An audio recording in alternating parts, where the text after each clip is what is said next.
Hello and welcome to Master Your Mindset with your host, Isis Foster. This is the place to be for anyone who is on a personal development journey. I will be sharing with you my own mindset hacks and personal past experiences. Please subscribe and share if you enjoy what I'm about to share with you and you've taken value from it. You never know who may need to hear it. Hello, my lovelies. I am so excited to be releasing this episode this week because I know there are so many of you out there who have been waiting for this topic to be discussed. I just want to say apologies to anyone who was sat waiting for an episode to be released last week. As many of you know, I was in the process of moving house, so getting my whole life set up in a new property completely took my energy out of me, but I am back this week. I have so much value to be giving you and I am super excited to be sharing everything with you. So this week's topic is going to be all about perception. So it's something we all have, however, how we experience things is always so different. So it's how your perception is actually your reality. So first of all, what is perception? Perception is the way in which you view a situation, whether that be a conversation, an argument, or just two people being in close contact with each other. Perception is the way in which you view the world through your eyes. So why is it that we all perceive things so differently? And I've got a classic example of this. I think I shared this with you a few episodes ago. I was once at a train station and I literally just got on the train. There was a guy who also got on the train, and before he got on the train, he asked me if I was going to a specific station. And I said, yes, that's where this train goes. Turns out that train didn't actually go to that station. So we had to get off before it reached the destination which we thought it was going to. However, when we got off the train, he was cursing and blinding and swearing and shouting at me. And I was just a bit overwhelmed. And I kind of stood there and thought, why don't I feel stressed about this situation? Why am I reacting so differently to this guy next to me when we've literally experienced the same things? Chances are the way in which we perceive that situation that happened to us was so different, like complete opposite sides of the spectrum. I have worked on myself for years and years and years, along with other people, to a point that now when things don't work in my favour or things go wrong or I make a mistake, nothing in my head blows up. I don't get stressed, I don't get angry, I don't get annoyed. Everything just kind of stays calm and it goes to the next place of how do we resolve this situation. So my immediate reaction in that situation was, right, who can I find to ask when the actual train that I need to get on is coming? Whereas his immediate reaction was, let's just scream and shout because that girl told me to get on the wrong train. So as you can see, the more work that you put into yourself, the better your perception of your circumstances will be. So this can happen so often. You'll often see people on completely opposite sides of the spectrum. I remember as well, this is another example of how different people handle different situations. On my flight back from Mexico, you have to have, to fly to anywhere in America, you have to have this thing called an ESTA, which allows you to enter the US. So I was able to fly out with this ESTA, but on the way back, it had automatically been cancelled I have no idea why, but it was cancelled for whatever reason. So we couldn't get on that flight at the time. And there was a woman next to us as well, who the same thing had happened. And she was trying to get on her flight. She must have been about 60 years old. And she literally was having a meltdown. Like, I completely get it. Not being able to get your flight is so frustrating.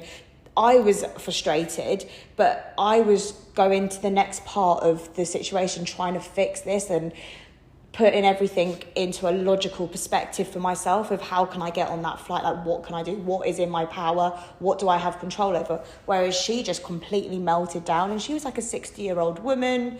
And this is just a pure example of how people perceive situations differently.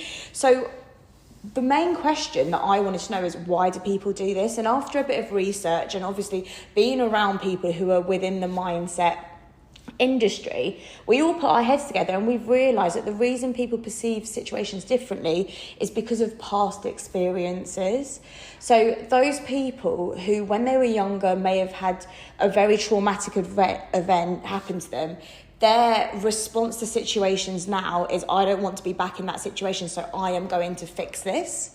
Whereas people who haven't experienced anything, let's say, too bad in their life, they are more likely to be the ones that break down over the smallest things, because they don't know any different. To them, I don't know, losing a pair of socks in their house could be the worst thing that's ever happened to them. And to those people, they will have a breakdown over that. Whereas to somebody who's lost their parents, like myself, for example, losing a pair of socks is not the worst thing in the world that can happen to you. So people's perceptions will be a direct reflection of what they have previously experienced in their life. And it's very easy to be like, oh, well, that's not a big deal. But to some people, that is a huge deal, because they haven't dealt with anything greater than that situation that they're currently in. So how do we improve perception? There are multiple ways that you can improve perception. If you are someone who, let's touch wood, nothing has ever bad, like nothing huge or major or traumatic has ever happened in your life, first of all, I can't imagine there's many of you out there, but if that is you, then amazing. I am so happy for you. But if you're someone that wants to strengthen your perception, because when you get into sticky situations, you find it so hard, there's multiple ways in which you can do this. First of all, invest in yourself. Find out how you can strengthen your mind. I used to always advise clients to journal through this. So if you're wondering why your brain doesn't allow you to react well to situations, that's probably because you have never been in a situation where you have had to go into fight or flight mode. If you're an adult listening to this, the chances are that you have always had to use your brain in every situation. But if you are a younger audience listening to this and you're at school, for example, the most stressful thing that you potentially could have had in your life could be potentially an exam.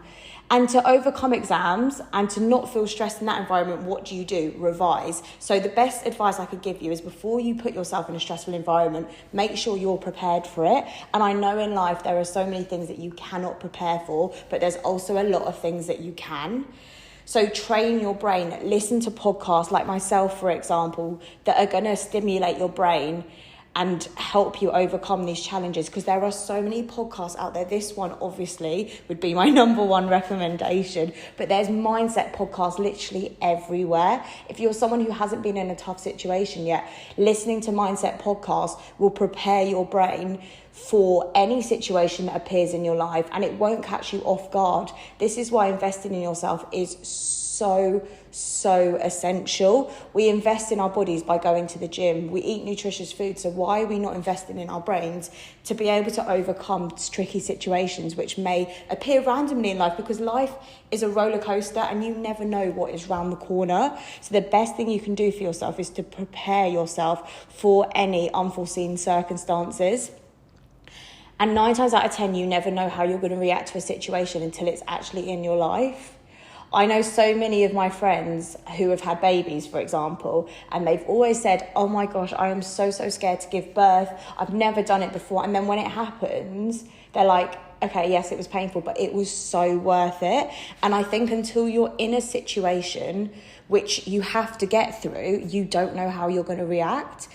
For example of this is, obviously I've lost both my parents now, and I lost my mum at a really young age. And so many of my friends, I remember this comment so much. So many of my friends said, oh my gosh, Isis, you are so strong. I would never be able to do that. I'd never be able to imagine losing my mum or my dad. And to lose both of them was awful. It was absolutely horrendous. Anyone who's lost anybody, like any family members, any friends, will know how awful it is. But your two main caregivers to be gone before you're an adult basically was so hard. And the one thing my friends always said to me was, you're so strong. I can't believe how well you're dealing with it. And the reality of that is, you don't really have a choice. If you're not strong, life isn't going to just magically work out for you. You have to put your emotions into actions in order to get to wherever you want to be in life. And that is honestly my biggest tip. If you haven't gone through anything traumatic as of yet, chances are something will happen along the line. It's very rare someone lives their whole life and nothing bad ever happens to them. That's just not how the world works. So put your emotions into actions. Invest in yourself. Listen to podcasts. Be surrounded by people that can uplift you, like coaches. And if you are someone who has gone through loads of trauma, like myself, for example, just keep showing up for yourself, because those tricky situations, those really hard situations, which you have experienced, are pinnacle moments for your development in perception and how you see the world. And the most beautiful people out there are people who have been through those really, really hard situations and are now not fazed by the little things in life, and who live literally every day as if it's their last, because they know at any given moment anything could happen and it could be your last moment. So much for tuning in today. If you have liked what I have shared with you today, please feel free to give me a tag on Instagram at IsisFoster1. Can't wait to tune in with you guys next week. Hope you all have a beautiful week.